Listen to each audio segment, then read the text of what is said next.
Hey guys, welcome to Florence. I'm so excited about Florence. I'm in Florence. Ignore my windows are opened. I showed you the room tour. If I came in, the windows open. The sounds of Italy is upon me. I don't want to close the window. Why? Why should I?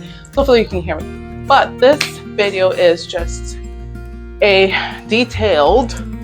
very detailed video on how to take the Trenitalia in Italy. You can buy your tickets from Italio, I believe, or you can buy from Italia Rail. Those are third-party vendors. Trenitalia is run by the Italian government, so you can go directly on that website and purchase your tickets.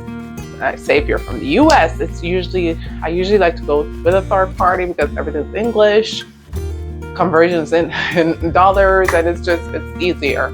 But do whatever you want to do. None of that. I was a little bit scared because I was like, is this legit? Because a lot of reviews, as with the internet, you find the good and you find the bad. So a lot of people were saying, hey, that's a third party. Sometimes they sell tickets based on like assumptions or estimations, and sometimes it doesn't work that way. The train may not run the time that they say they're going to run, blah, blah, blah. So I was a bit scared when I was going into the train station because I was like, okay, what if this doesn't work? But I gave myself enough time that if it didn't work, I would just run to the ticket booth and purchase a ticket and choose a seat. I wouldn't get a seat of my choice, but I'll just still choose a seat. So I bought my ticket through, I think it's Italia Rail. But essentially I went on that site and I booked it. And when you book it, it will ask you what time, they do a 24-hour system. So you book your time based on your coordination between, I guess, when you arrive and all that stuff. You just book your time based on what you want. So when you book your time, you then select the seat that you want to sit in. I chose business class because I really didn't want economy because the legroom wasn't big, and also I think with economy you sit like you don't really get a semi-private area. So with business class is more spacier, less seats, and you get to it's still the four sitting, but at least they have single row seating, which is what I sat in.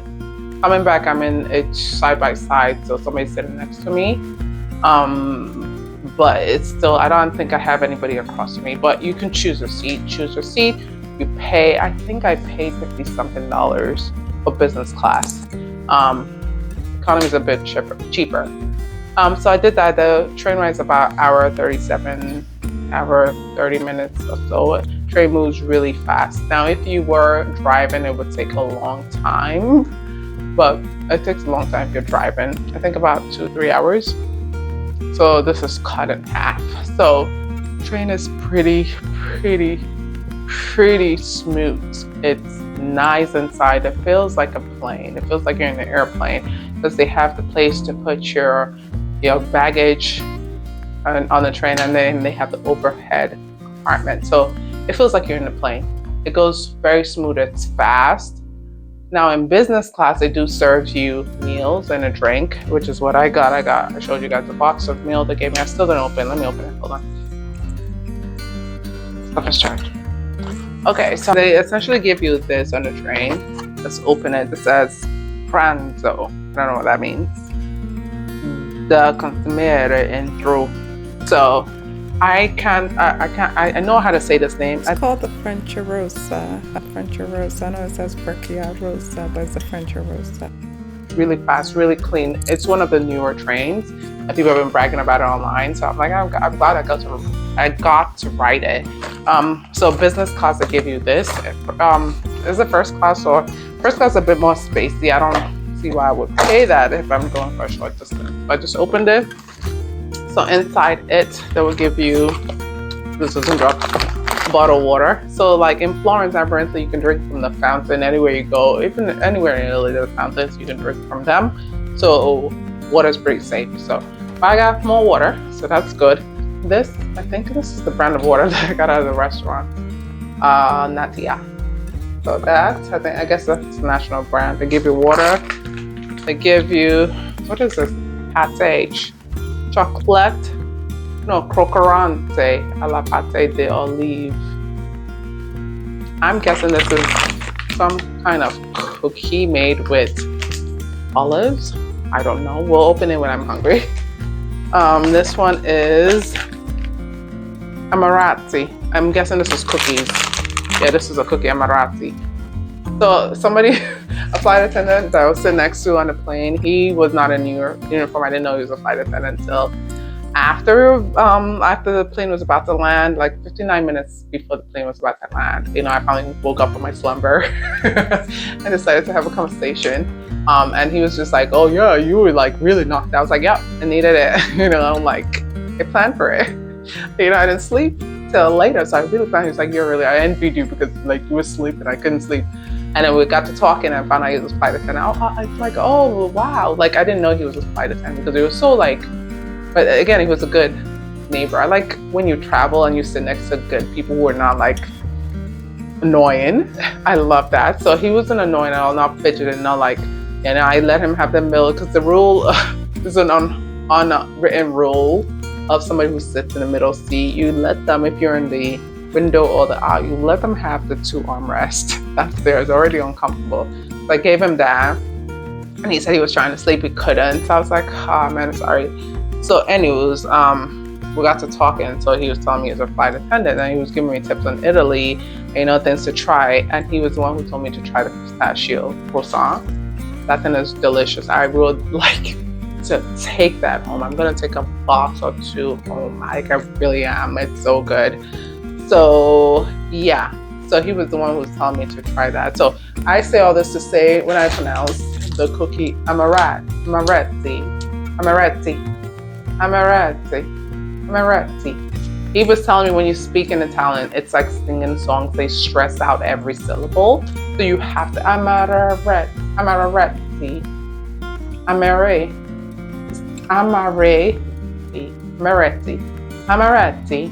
So this is a cookie called amaretti. So you pronounce everything. Everything's a song. This is, I bet, napkins. So they give you napkins. And what is this? Buni Persce. So this is a Buni Persce. It's a cracker. It's a cracker. It's a cracker. So look, I think it's made out of olive oil. So it's a fibrous cracker. Filled with like a grains. And then they give you a cloth to wipe your hands. So pretty decent, pretty nice. It's not like a meal, but it's something to hold you up. It's like a snack to hold you up when you're traveling, which is good. This is the most important one, water. Love water. So, like I was saying, I booked business class. I want to open this window because I'm hot.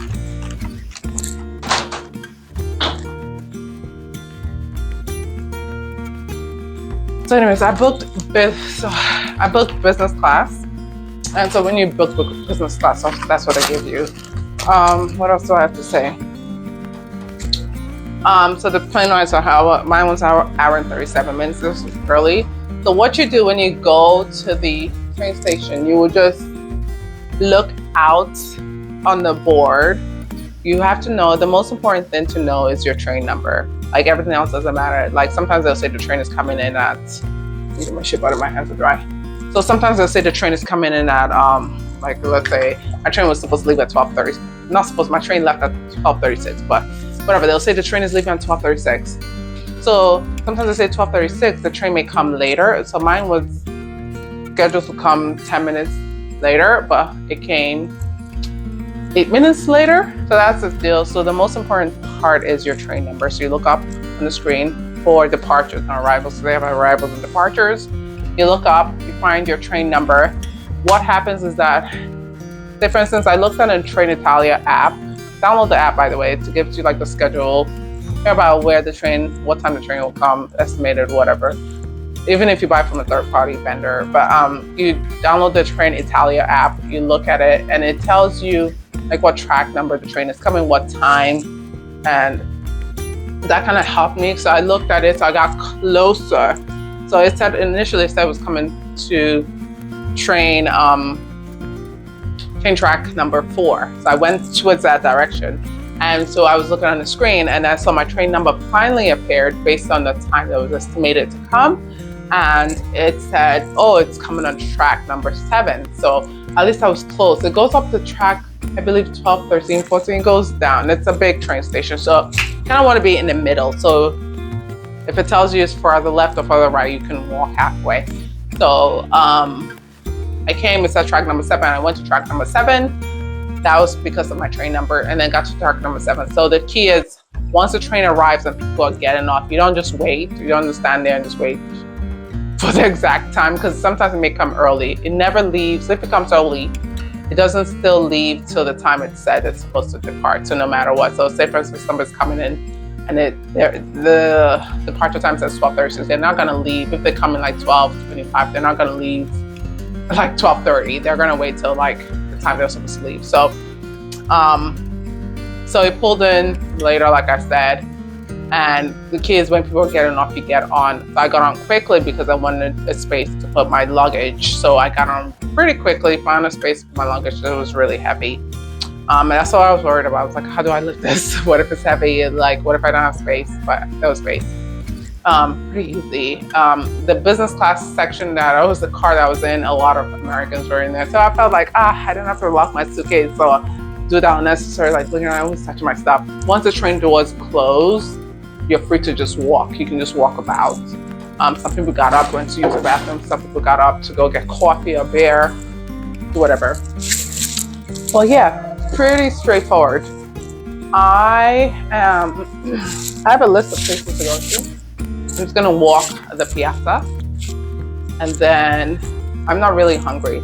And this is the funny thing about this whole thing. Greediness, when like you're like watching people eat, it's like, gotta have it. I'll be able to finish a whole pie of pizza. Like, well, give it to me. I ate the supali, right? Is that what it's called? Supali on the train. I couldn't even eat anything here. And I'm still full from the supali. So I think I'm gonna just walk. If I get hungry, then find somewhere to eat. Today will be pizza. I'm gonna try pizza. And pizza and gelato. I love Italian. Italian sounds like music. But that is all I wanted to say about the train. Pretty straightforward. If you ever come to Italy and you say, oh, you wanna, like you're in Venice, you want to go here, you want to go to Florence, or you want to go to Naples, take the train. It's pretty easy. And people here are so nice. I use a lot of sign language when I'm speaking. Usually, like when I went to Ethiopia, I lived in Ethiopia for a couple of months, like more than 6 months. So when I lived in Ethiopia, before I went, I was like practicing Amharic. I was just like, Amasiganalo, Salam. Is it like when you want to get off the bus? I used to say it was a wale, ale. And you say you want to get off, you get off. So I practiced the common like things to say in Amharic, right? So I had practice, but coming to Italy, I did like Duolingo, and it was just awful because they're teaching me about, it's like more like conversational. They weren't teaching me conversational Italian. They were just teaching me like Italian for like, like, I don't know how to say it. It wasn't conversational. It wasn't like good morning, how are you doing? It's just more like, oh, this is, what do you call a boy? What do you call a girl? What do you call a woman? I don't want to know that. I want to know how to conversate, how much, like where, like what time, like that kind of stuff. So I was like, boo. I went and I bought, I think from Amharic, I went to the bookstore and actually bought the language book, and I was reading it. I think that's what I'm going to do next time. If I'm going to a place and living there for a while, I think it's worth buying the book. But here it was just a visit, so it's okay. So that's it. Hopefully this video helped. Please be a smart traveler. Travel the world. It's good to travel because it just makes you feel, number one, makes you feel refreshed, but number two, it just makes you feel like we're not like that. The world is not that far away from, like we are not that far away from each other. Just because you live in another continent, it doesn't, we're still all part of the human family. So there's little to no difference. Culture just plays a role, but travel if you can. But anyways, hopefully this video has helped. I'm gonna go tour around Florence. I may bring you guys along. We'll see. Deuces.